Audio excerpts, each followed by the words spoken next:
the frequency of the wave matches with the frequency of the object, the resonance occurs, and the corresponding frequency is known as resonant frequency. What is triad resonance? When two propagating waves with wave numbers k1 and k2 interact with each other such that k3 is the sum of the two wave numbers or the difference of the two wave numbers, implies omega 3 is equals to the omega 1 plus minus omega 2, and it satisfies the dispersion relation also. Objectives of my work are here we are going to analyze the resonating interaction of flexural gravity waves with the sinusoidal seabeds of finite length.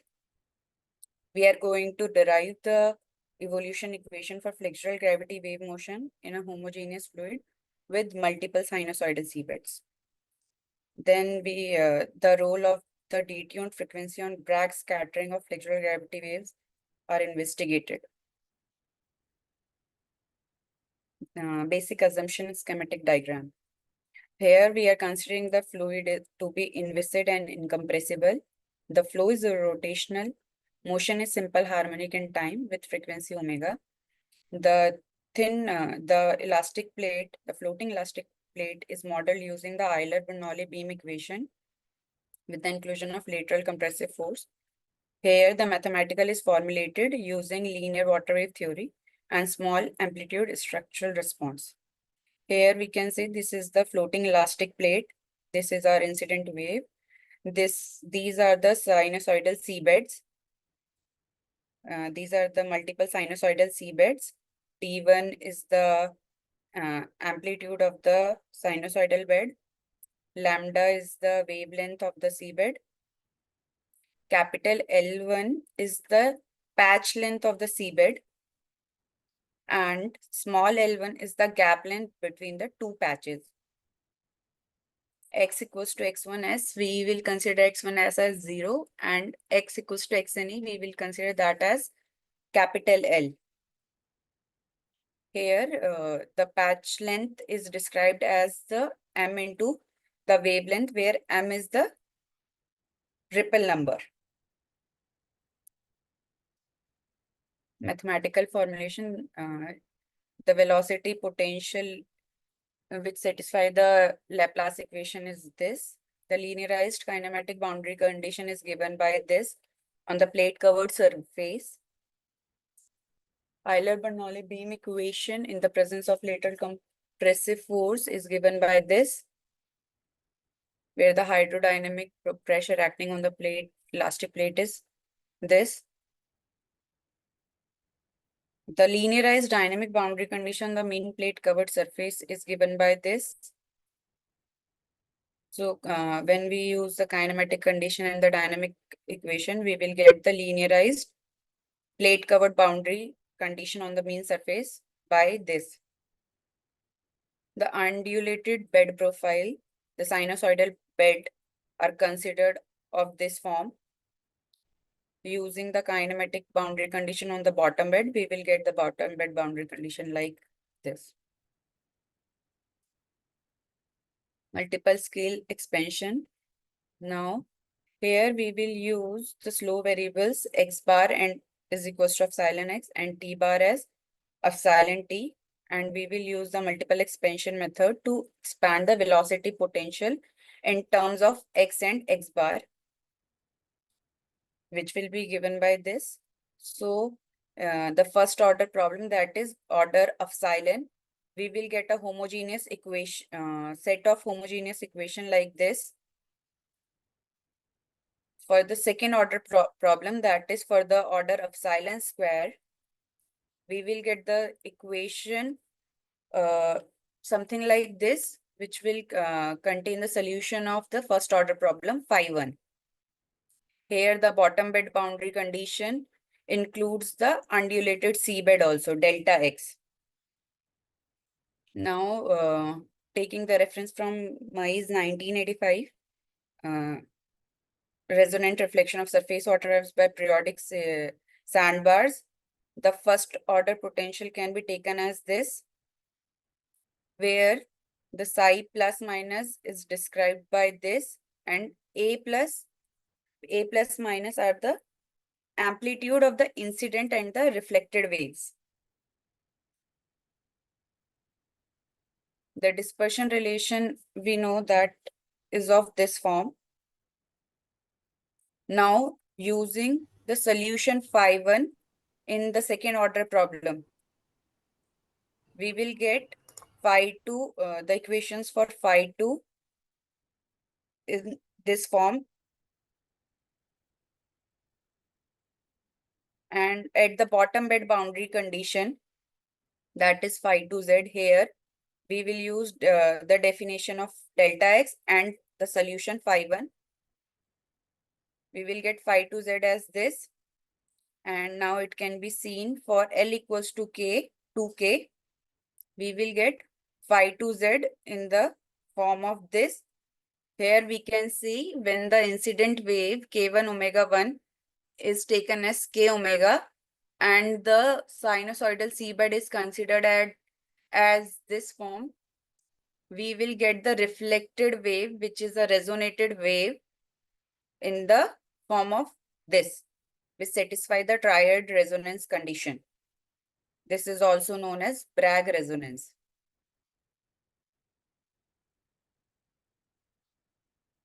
Now, these are the conditions for second order problem. We will consider phi2 in this form. Putting phi2, we will get this, and using the Green's identity theorem, we will get the evolution equation in the form of this, where Cg is the group velocity and psi plus minus are the vertical profiles.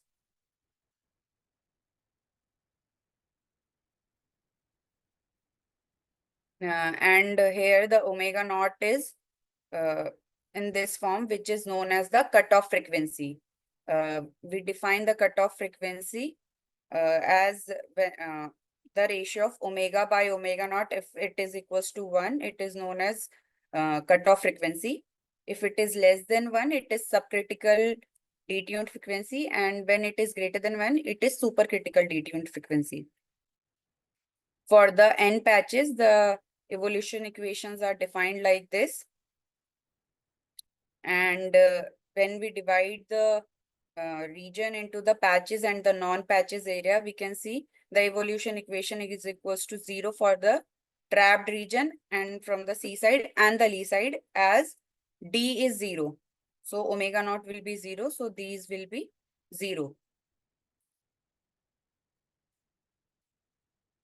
Now we will the wave number, let the wave number be slightly detuned due to the Bragg resonance with wave number K plus epsilon of capital K, and the detuned frequency will be this.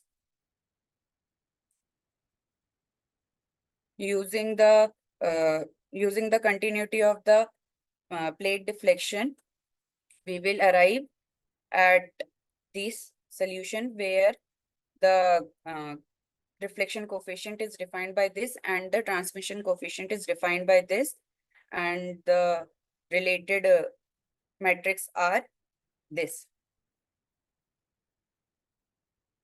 Now the results and results.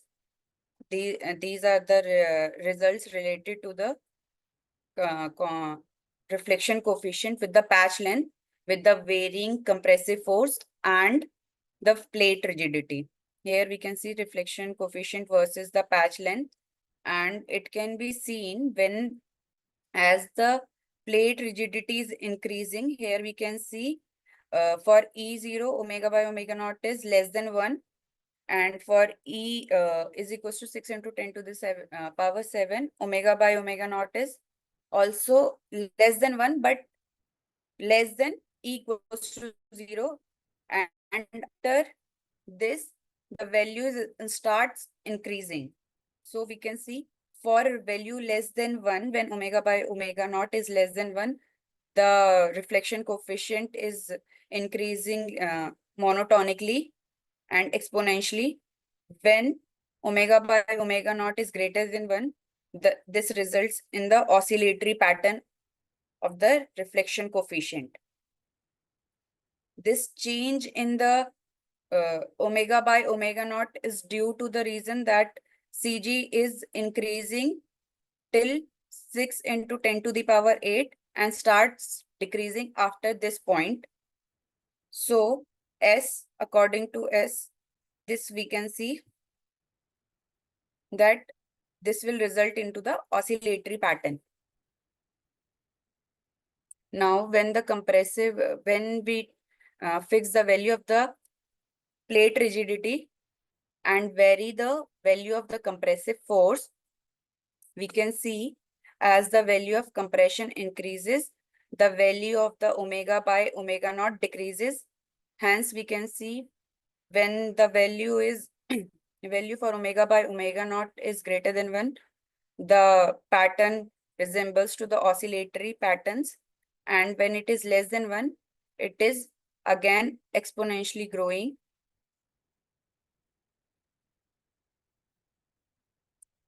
These are the graphs related to the reflection coefficient versus the patch length for different number of patches.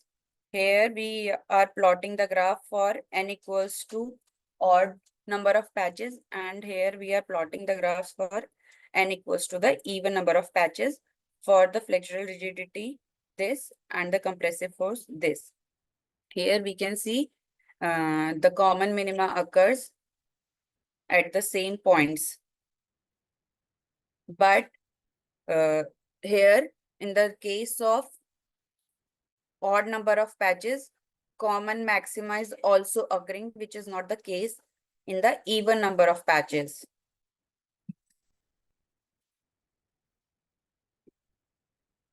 Here we are plotting the reflection coefficient versus the detuned frequency for varying plate rigidity and compressive force.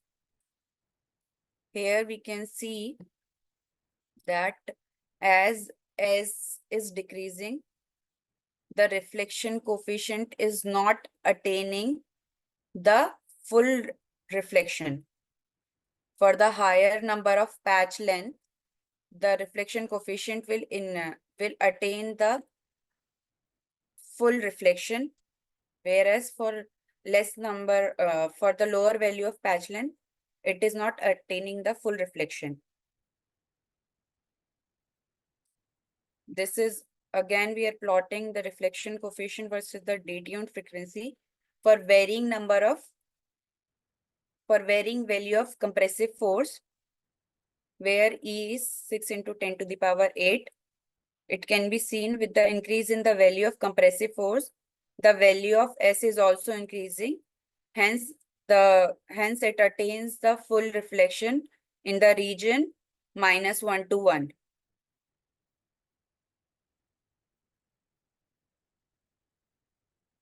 Here, the graph of reflection coefficient versus the detuned frequency are plotted for varying number of patches. It can be seen that as the number of patches increases, the reflection coefficient attains the full reflection in the region -1 to 1. And as the number of patches, the reflection coefficient attains more number of zero minima.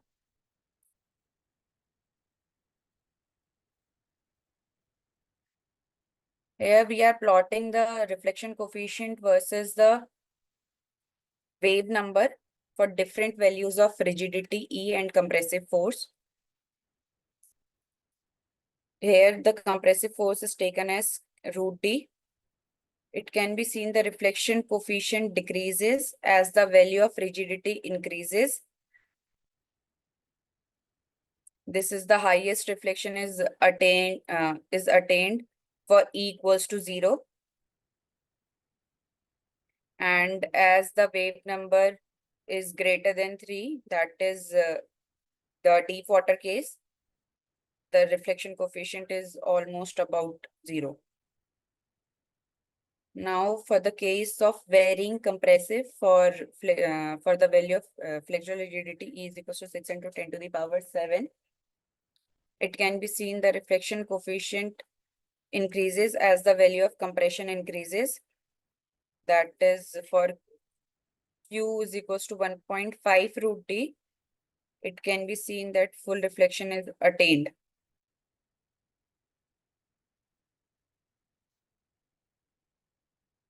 Now the reflection coefficient versus the P naught H for different number of patches.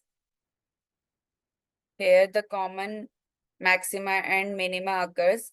These are the common zero minimas for odd number of patches, and these are the common maxima for the odd number of patches. Again, for the for the wave numbers greater than 3, the reflection coefficient is almost about 0. Here we can see the reflection coefficient increases as the number of patches are increasing.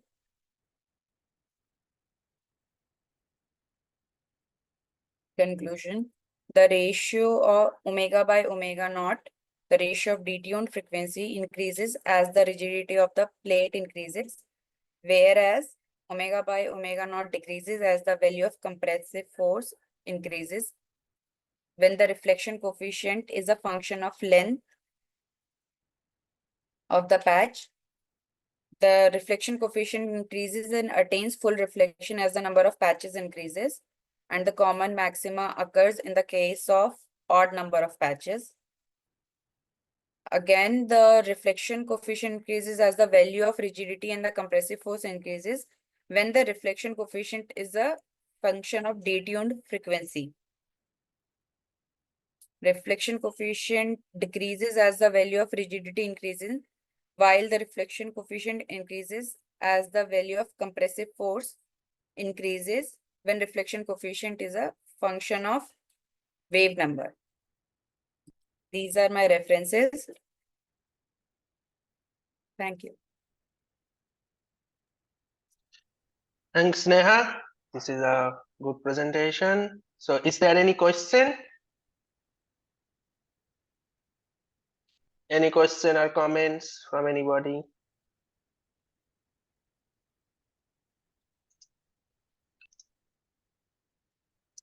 Hi, can you hear me? Yes, sir.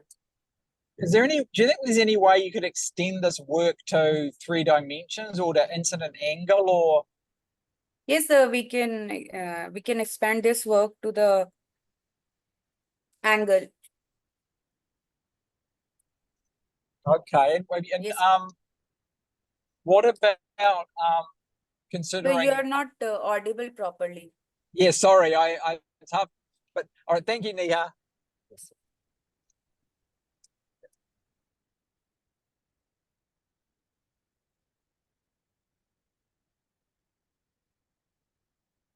Okay. So thanks, Neha. Let me just talk to Jackie for a moment and let's see whether he can join or not.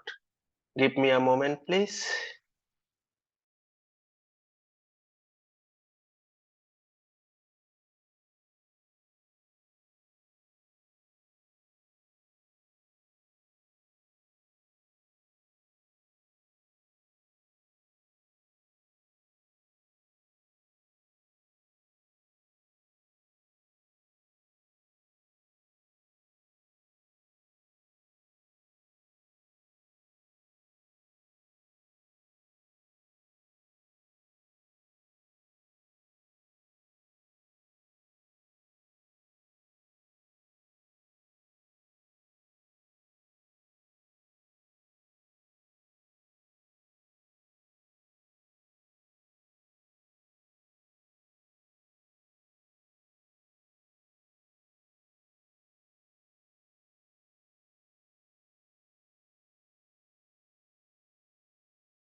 Sorry, I can't reach him. So thank you all the participants and all presenters. It was a nice session. Then next session we'll meet. And in the meantime, if I could reach Mohammad, then I will tell him to adjust time in the next session if it's possible. So when does the next session start? Just The make sure next you. session will start on 8:15 a.m. 8:15 a.m. in UK time. So